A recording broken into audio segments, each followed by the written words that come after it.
Welcome back to the deep dive.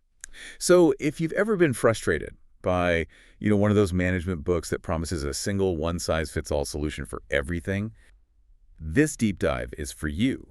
It's your liberation. It really is. We are taking a whole stack of high-level administrative theory, and we're going to pull out one crucial, really paradigm-shifting idea. And what's that idea? The secret to running a successful organization is that there is no universal secret. That's it. That's our mission today.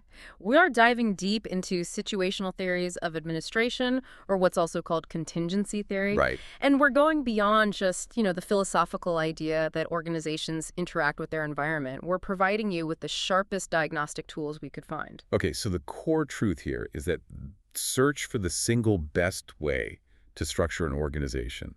It's just flawed from the start. It's completely flawed. This isn't about finding a rigid template like those old bureaucratic models. It's about finding suitability or fit. Suitability. I like that. It forces you to ask a much more refined, practical question, a contingent question. Given this specific technology and this market volatility, what's the structure that's actually going to work? And if the situation changes? The structure has to change with it, period. So for you, our listener, the payoff here is pretty massive. We're giving you the frameworks from generations of researchers that let you diagnose any operational environment inside and out and then figure out the correct structure for it. And all our sources agree. Success really hinges on the situation. Specifically, we're talking about the technology you use, the environment you're in, and of course the people you hire. Okay, let's put this on a timeline, because this way of thinking, it really starts to take hold in the 1970s. Why then? What was happening that allowed this idea of contingency to finally break through? Well, it was the necessary next step. It was an evolution. For decades, you had these traditional theories that were kind of like physics trying to operate in a vacuum. They just ignored the outside world. We were all internal facing. Completely. Then came the systems approach, which was, revolutionary for its time. It was the first to say, hey, organizations are open systems. They interact with their surroundings. They're affected by them. So systems theory basically told managers the world outside your walls actually matters. Exactly. But that's kind of where it stopped. It was philosophically rich, but it was just too broad. It told you that the environment mattered, but it gave you almost zero guidance on what to do about it. How exactly should an unstable market change your org chart? They didn't have an answer. No answer. No. And that's the void that situational theory fills. It takes that big philosophical idea and it makes it practical. It makes it actionable. So it moves from the abstract to the concrete. Precisely. The contingency theorists, they came up with measurable variables, things like stability, technology, the nature of the task. They translated all that environmental complexity into actual concrete organizational design rules. Okay, so before we jump in, let's name the architects of this whole revolution, because they each gave us a different piece of the puzzle. Right, it's a great lineup. We're going to cover Burns and Stalker, who gave us that spectrum of stability. Then Lawrence and Lorsch, who looked at the tension between specializing and coordinating. Then James Thompson and Charles Perrow, who looked inward at how technology itself shapes the organization. And finally, the futurists, Alvin Toffler and Bennis, who were basically sounding the alarm that the old ways were already dead. It's a really powerful framework when you put it all together. It gives you this complete 360-degree view of what an organization needs to do to survive. It covers the external threats, the internal processes, and the people. Let's start where the pressure begins, the external environment. And for that, we have to start with Burns and Stalker. They're kind of the pioneers who made this whole environmental fit idea tangible. Yeah, their study was in the 1960s. They looked at 20 manufacturing firms in England and Scotland. And what did they find? What was the big realization? They noticed something incredibly consistent. The successful companies in rapidly changing industries managed themselves completely differently from the successful companies in really stable industries. It wasn't about one being better managed in general. Not at all. The core finding was simple. Your management structure has to fit your environmental conditions. If a stable company tried to be all fluid and fast-moving, it just fell into chaos. And the reverse. If a dynamic company tried to stick to rigid, old-school rules, it died. It couldn't keep up. And they boiled this down to that famous dichotomy: the mechanistic system versus the organic system. Let's start with mechanistic. Why do we call it the machine? Because it operates exactly like one. A mechanistic system is built for one thing: predictable efficiency. Okay. You've got a strict hierarchy, very formal rules, clear top-down authority. It's rigidly centralized. And communication. Strictly vertical. Orders come down from the boss, reports go back up. That's it. And this whole system, it only works under one condition, right? Stability. It's perfect for an environment where the market is fixed, your customers want the same thing they wanted last year, and your technology rarely changes. Like a mid-20th century utility company or something. Exactly. If your goal is to produce the exact same widget millions of times over, you need the machine. It's efficient. But the second the market demands speed or innovation or customization, that machine becomes a huge liability. It becomes an anchor. And that's when you need the organism, the organic system. Okay, so what does the organism look like? It's designed for survival in volatile, unstable, competitive environments. The structure is much more democratic, it's highly flexible, and it's all about lateral communication. Lateral meaning peer-to-peer. Peer-to-peer, department to department. It relies on trust and expertise, not your position on the org chart. I think that lateral communication point is so critical. In a mechanistic structure, if a salesperson hears a great idea from a client, that idea has to travel up 3 levels of management, get approved, cross over to the R&D department's management, and then travel all the way back down to an engineer. It could take months, if it happens at all. Right, but in an organic structure. That salesperson is empowered to walk over and talk directly to the R&D team. Or, even better, they're probably already on a project team together. So decisions get made where the knowledge is. Exactly. It's decentralized. Power flows to the expertise, which allows the organism to adapt its shape really quickly to threats or opportunities. So the key takeaway here, before we move on, is that Burns and Stalker proved that neither system is inherently better than the other. Absolutely not. A mechanistic firm running a stable utility is a model of efficiency. An organic firm trying to run a simple assembly line might be a total disaster. The fitness is entirely contingent on the environment. You have to match the organism to its ecosystem. That's the foundational insight. Okay, now let's take that environmental idea and give it some more internal depth with Lawrence and Lorsch, L&L. They went beyond just stable versus unstable and looked at how that external complexity forces organizations to specialize internally. Right, and that creates a whole new kind of tension. Their study was groundbreaking because they actually quantified the dynamism. They looked at 3 different industries. Yeah, this is key. It wasn't just a binary. They studied plastics, which was super dynamic, high change. Then containers, which was the opposite, very stable, very routine. And the third? Packaged food, which sat right in the middle. Moderate change, moderate dynamism. It's the perfect test case for a spectrum. And to analyze them, they used 3 key concepts: differentiation, integration, and the environment itself. Let's start with the environment. The environment is just. It's the whole external world. Market volatility, technical uncertainty, the pace of scientific discovery, all of it. And as that environment gets more complex and demanding, the organization has to respond. And it responds by specializing its internal parts. And that response is what they call differentiation. Okay, so differentiation is how much an organization divides itself into specialized departments to handle all that external complexity. If the market is confusing, you build a big specialized marketing department. Exactly. If the tech is complex, you need a specialized R&D lab. But here's the catch. The more differentiated you become, the more specialized your departments get, the greater the internal tension. Because they all start thinking differently. They start speaking different languages, which leads to the critical counterforce, integration. Integration is the glue. It's the coordination. It's how well those specialized departments actually work together. It's the administrative nightmare L&L identified. Your marketing team has its own goals and timeline.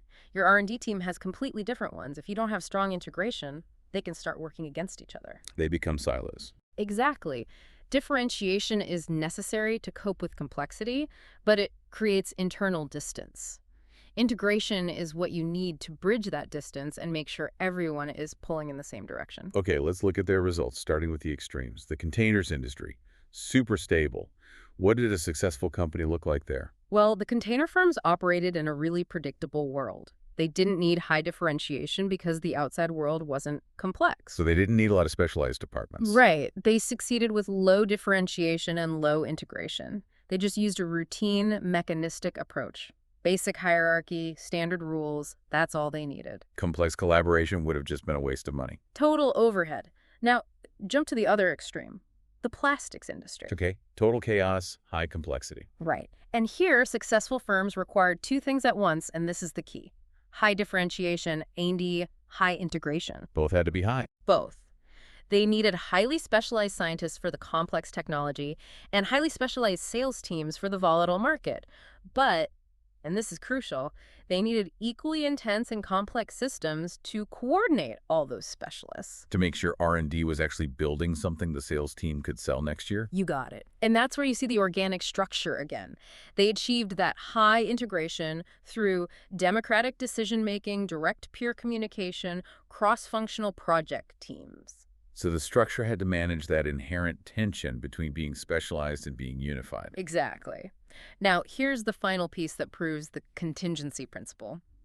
The packaged food industry. The one in the middle. The one in the middle. It was moderately dynamic. And L&L found that the successful firms in that industry required, you guessed it, moderate differentiation and moderate integration. Ah, so it really is a spectrum. It's not just a binary choice between machine and organism. It's a dial, not a switch. Yeah. The successful packaged food companies, they didn't need the intense, costly, constant adjustment of the plastics guys. But they couldn't just rely on the rigid hierarchy of the container firms either. Right. They needed just enough specialization to keep up with, say, small shifts in consumer taste.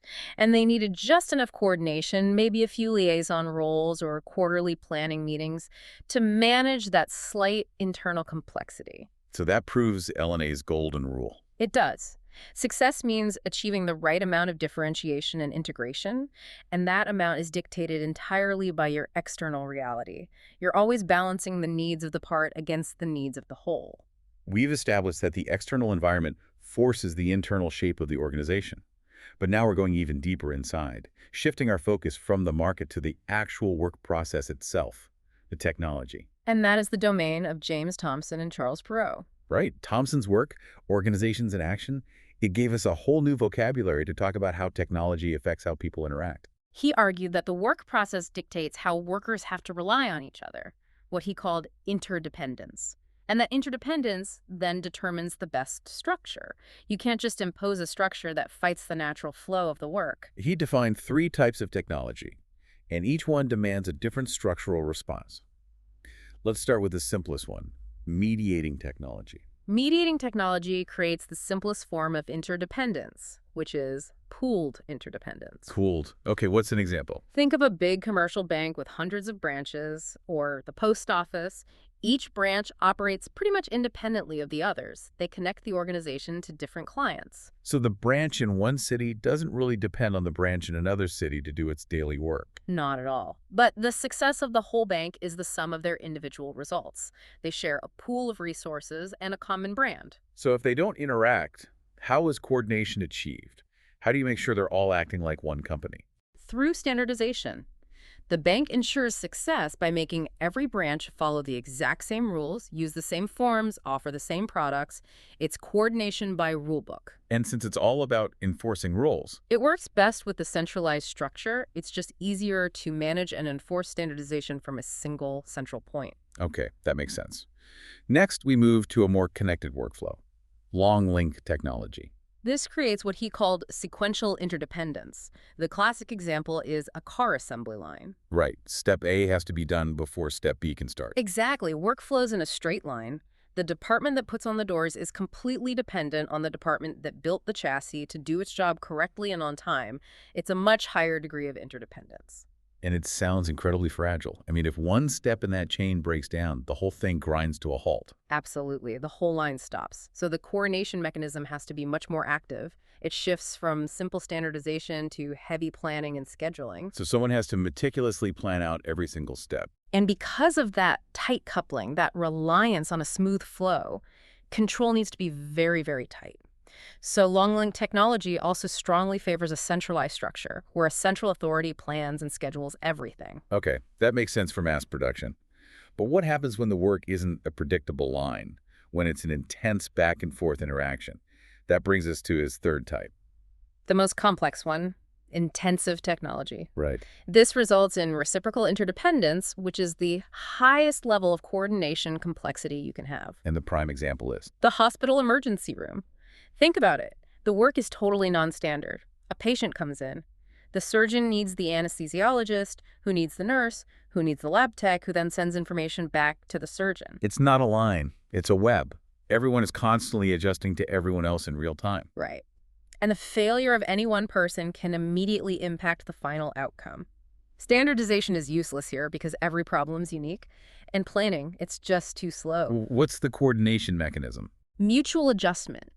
Decisions have to be made on the fly by the specialized experts who are closest to the problem. Which means the structure has to be. It has to be decentralized. You have to give power to the expertise, not to the hierarchy. That move from standardization and planning to mutual adjustment, that's a huge administrative leap.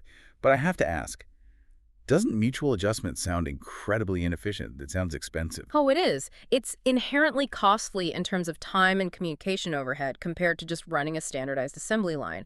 But the contingency principle tells us you have to choose the least inefficient structure that actually works. I see.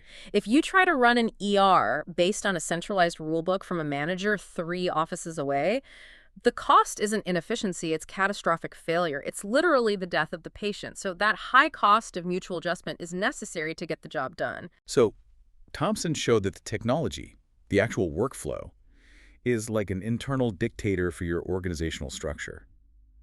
Now let's pivot to Charles Perrow, who gave us a different way to look inside, focusing not just on the flow, but on the cognitive nature of the work. It's predictability. Yeah, Perrow gave us one of the most practical diagnostic tools out there.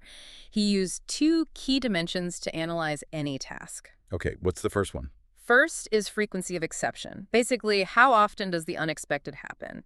Is the task totally routine with low exceptions, or are you constantly being surprised with high exceptions? And the second dimension is its rationality, or analyzability. Right. This is the manager's challenge. When an exception does happen, how easy is it to solve? Is there a known formula, a standard procedure you can follow that's easy to analyze? Right. Or is it opaque? Does it require intuition, collaboration, trial and error?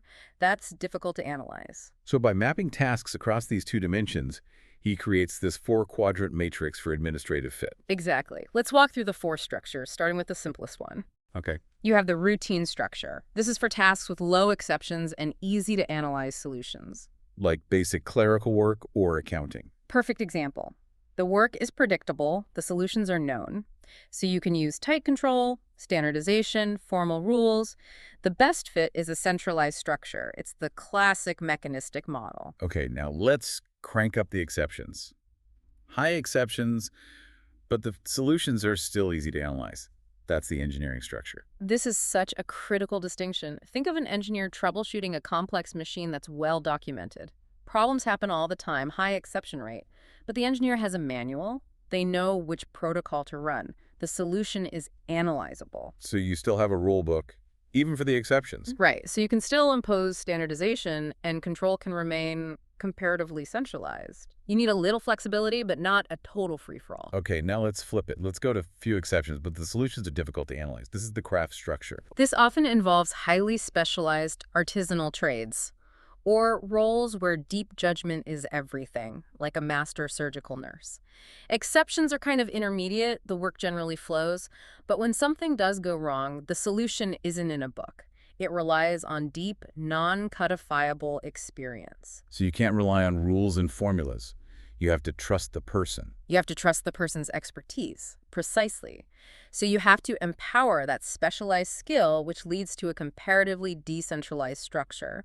The organization trusts the craftsman's judgment over a centralized rulebook. It prioritizes expertise over position in the hierarchy. You got it. And that brings us to the most challenging quadrant of all, the tasks that defy both prediction and easy solutions. The non-routine structure. High exceptions and difficult to analyze. This is advanced R&D, strategic consulting, cutting-edge scientific research. You don't know what's going to happen, and when it does, you have to invent the solution from scratch, probably collaboratively. So you need maximum flexibility. Maximum flexibility.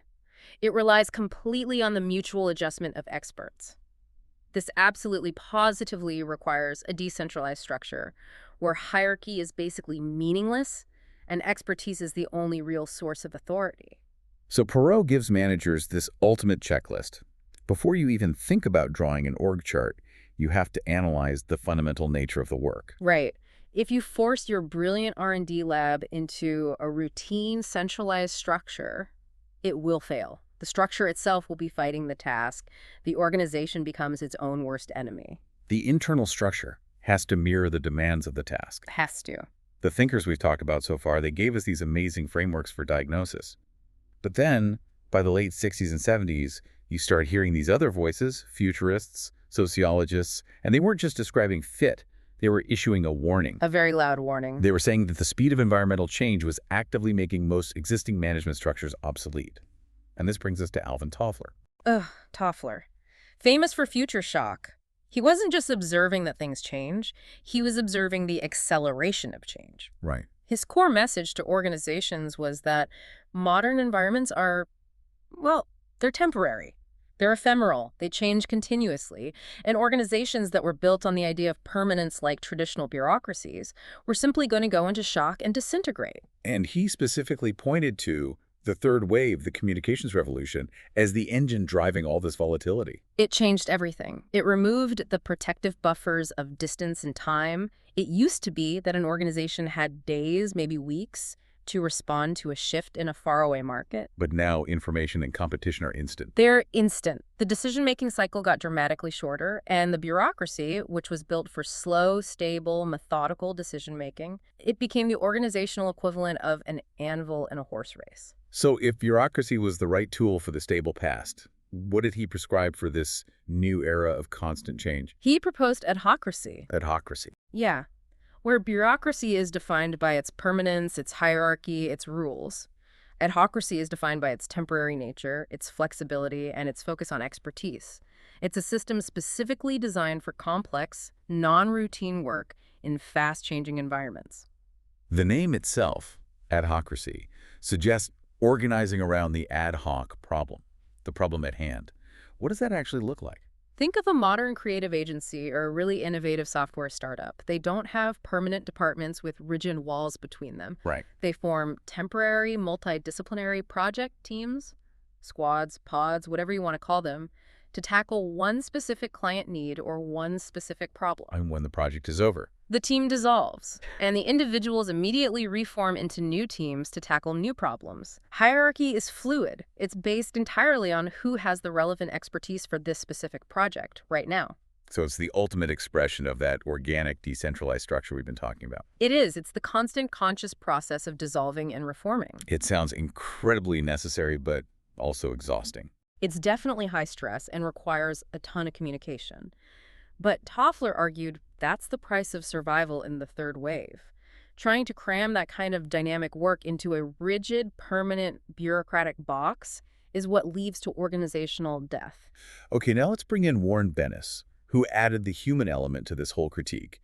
Bennis argued very directly that bureaucracy is inadequate because it's fundamentally misaligned with the modern worker. Right. Bennis looked at this through the lens of workforce evolution. He said, look, in the past, when the environment was stable, the average worker was maybe less formally educated, less ambitious, maybe a bit more docile. And they fit well into a bureaucracy. They fit neatly into those roles, they focus on following the rules, and the system worked well with that kind of employee profile. But the present and the future, he said, are populated by what he called the new men. Yes, the new men. And by that, he meant highly skilled, educated, ambitious specialists, people who value their autonomy, who seek professional challenges, and who want to make a meaningful contribution. And their primary source of authority is their expertise, not their job title. Exactly. Now, how does a traditional bureaucracy, with its rigid rules, its centralized power, its slow decision-making, how does that frustrate this new man? It must drive them crazy. It frustrates them on every conceivable level. You hire a brilliant, highly specialized engineer for their expertise, but then the bureaucracy demands that they follow procedures written by a manager who might have less technical knowledge than they do. You're essentially hiring a genius and then forcing them to follow a dumb rule book. That's a great way to put it. It forces all the decision-making up the hierarchy, which leads to pointless delays and a profound sense of powerlessness for the expert on the ground. So the talented, ambitious worker, they quickly realize their initiative is being stifled. Their voice is minimized. And their expertise is just overlooked in favor of the chain of command. Bennis concluded that bureaucracy isn't just inefficient anymore, it is structurally incapable of retaining and using the most valuable resource in a competitive, fluid world. Which is specialized talent. Specialized talent. So to survive, organizations have to abandon bureaucracy and adopt these organic adaptive structures. They have to meet the demands of the market and the psychological needs of their skilled workforce. So Toffler showed the external market is screaming for flexibility. And Bennis showed the internal talent is also screaming for flexibility. It's a pincer movement. If you try to run an advanced tech firm using a 1950s bureaucratic structure, you're going to face both market failure and a catastrophic brain drain. This journey has taken us all the way from the stability of a utility company to the chaos of a high-tech R&D lab, and it's given us this deep set of diagnostic tools. So let's just take a moment and pull all these threads together. Yeah, let's synthesize. To show how situational theory isn't just another management fad, but it's a true synthesis of everything we've learned about organizations. It's so important to see that it didn't just appear out of nowhere. It refined what came before it. If you look at the historical progression, you start with the traditional theories like scientific management. Right, Taylorism. Exactly. And they focus purely on internal efficiency.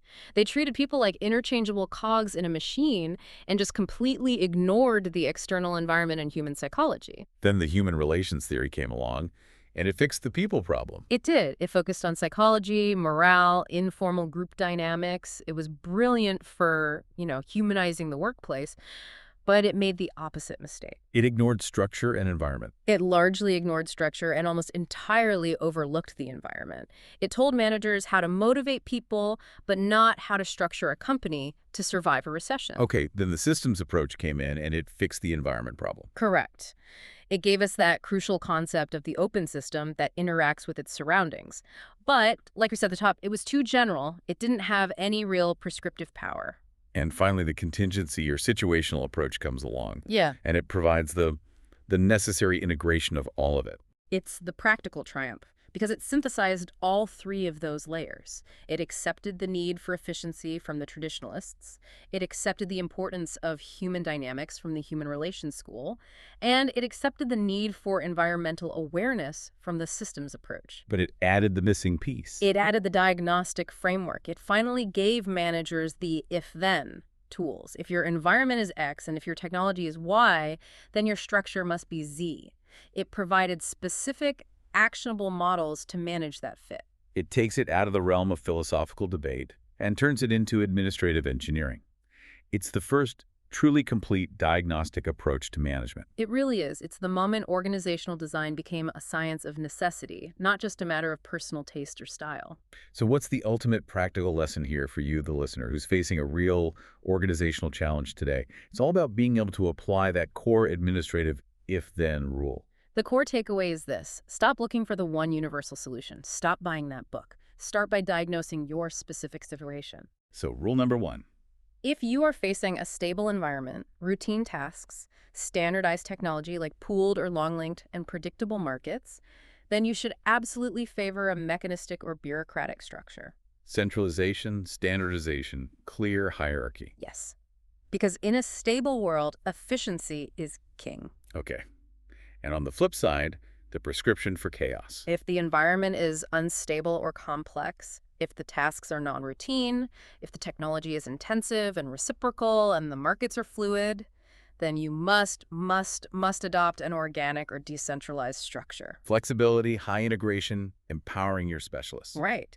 Your priority in that world is adaptation and survival, even if it costs you a little bit of pure efficiency. So this entire body of work, it empowers you to look at any challenge, internal or external, and understand why a structure might be failing, and then diagnose the solution based on principles that were developed over decades. You're no longer just searching for the answer. You understand how to formulate the right question. Exactly. Organizational design, in the end, is just the art of adaptation. This deep dive into situational theories, it just provides such a profound way of understanding the forces that shape our organizations.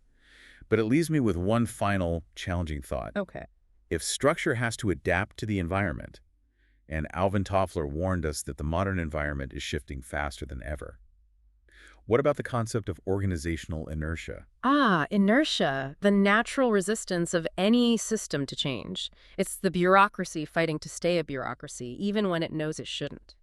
So it raises this really crucial question for you to think about. If you have a large legacy organization that was perfectly designed for an era of sequential technology, a highly centralized, standardized assembly line model, what happens when its market suddenly demands it transition to a reciprocal, collaborative R&D process just to survive? Oof, that's a fundamental and, frankly, agonizing Thompson-Toffler mismatch.